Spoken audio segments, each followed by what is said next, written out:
हृदय विदारक घटना सकाळु सकाळु एक अभावनीय घटना घटी जहाकु कि स्थानीय अंचल शोकाकूल परिवेश सृष्टि करिछि। विद्युत आघात माँ पुओंकर मृत्यु। पुओ को बंचाइबाकु जाई माँ पुओर मृत्यु घटी। एभली हृदय विदारक घटना घटी बोरीगुम्मा थाना अंतर्गत जयंतगिरी गाँव में। सूचना अनुसार आज सकाळु सकाळु दुर्योधन अमानतीय शौच होई घरे तार दे निज गामुछा काढ़िबा बेले हठात विद्युत आघात लागिथिला।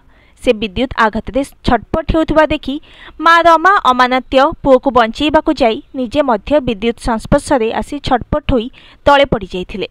सेही समय रे दुर्योधनंकर स्त्री आउ सासुंको मध्य विद्युत आघात लागिथिला, किंतु भाग्यवशतः सेमाने अल्पके बस्तिगले।